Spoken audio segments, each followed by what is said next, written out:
If you guys don't know what those are, you will, because they're actually very, very powerful. Typically, when we're doing retirement plans, we're thinking how much can we contribute. So we're putting money into a plan, like an IRA, I might be able to put $5,500 in. If I am putting money in a defined benefit plan, I'm calculating how much I'm going to need to replace my income. And so that could be a substantially higher amount. So we've actually had cash balance plans and defined benefit plans where we put in excess of $300,000 a year, tax deferred. The reason that you do that is because you're trying to get somebody out of the highest tax bracket. And the numbers usually pencil out. They will pay tax on it later, but the idea is that you're in a much lower tax bracket when you retire. And so we're just taking tranches of money and trying to get it off. This next one, this after tax, there's a few things that live in that bucket. Index Universal Life lives in that bucket. Roth IRAs live in that bucket. Roth 401ks live in that bucket. And I'll show you how you can get $55,000 a year into a Roth IRA if you really want to. What do you guys think the limit is?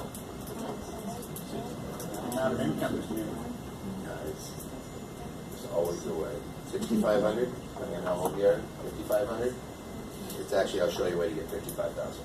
Actually, 61,000 if you're over 50. Where there's a will, there's a way, guys.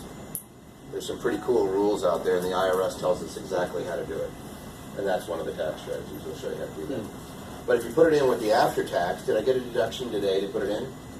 No. So when I use Index Universal Life, so full disclosure, I have 3 policies. The reason that I use those policies is because once the money is in there, it compounds and grows tax-free. I like IULs more than whole life to a certain extent. It always depends. Whole life you tend to be building up dividends. The company, you end up actually being a kind of a shareholder in the company and paying you out dividends. Index Universal Life, the company, the insurance company is actually managing what's your cash portfolio, but they buy options, so you can never go below zero. So the good part of an IUL is that over time you tend to outperform the market. Now you're capped at what you can make inside the IUL when you're doing that. Usually it's 13%, 12%. So every year you might have 12%, but then if the market dumps 30%, you're at zero. Statistically speaking, you're far better off. But that cash value grows, and if I need to get access to it, how do I get access to it? Borrow the money. What's the tax rate on that money? 0, right. And then if I die, it pays it back, it's 0%. So it's a nice way, but I get no deduction to put the money in. The reason that you use them are for things like, in my business, my daughter is not an attorney, so can she own a piece of Anderson Law Group? Sure. She's not a lawyer, she's not a licensed attorney. So she could never own a piece. Do I want to force my partners to have my daughter as a partner? No. So what we do is we have a buy-sell agreement. And real simple, it just means, hey, if I die, my partners buy my interest. How do they pay for it? With the life insurance proceeds. So we have a policy that's called a buy-sell agreement. Next one. If I die, do you think it'll have an impact on the firm? Yes, they would have to replace me. So we have a key man policy. So the company owns that. So if anything happens to me, it dumps money into the company to make sure that I can be replaced. How many of you guys are professionals, like licensed professionals, doctors, things like that? You really do want to have some sort of buy-sell if you have a company with another doctor or something, just so you're not leaving your family with the burden of trying to figure out what to do with your practice. And so it's really easy. You go find your competitor and you say, let's enter into a buy-sell agreement, or if you have a partner, you enter into a buy-sell agreement with them. What if the partner leaves? What if the partner leaves? Then you cancel the buy-sell.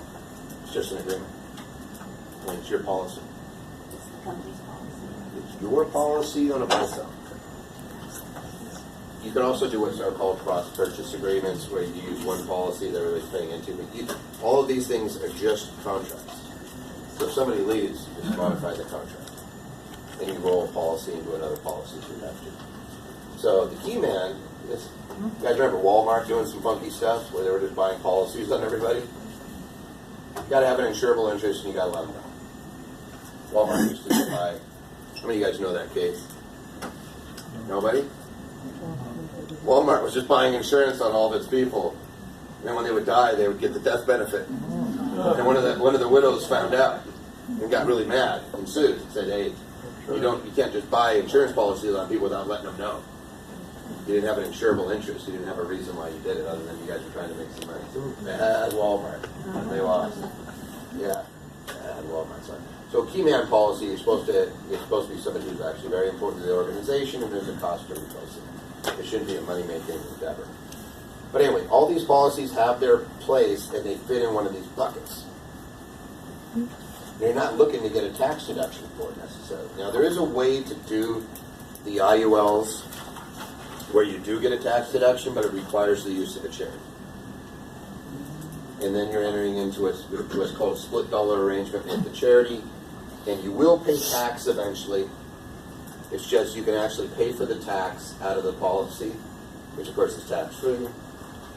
So there's some ways, and I'll kind of go over that in the afternoon if we have time. It's a little complicated, and I don't want to make anybody's brain pop in the morning. All right, so we did the definitions you need to know, the two tax systems, and three major types of tax relief. So right now, do we have any questions?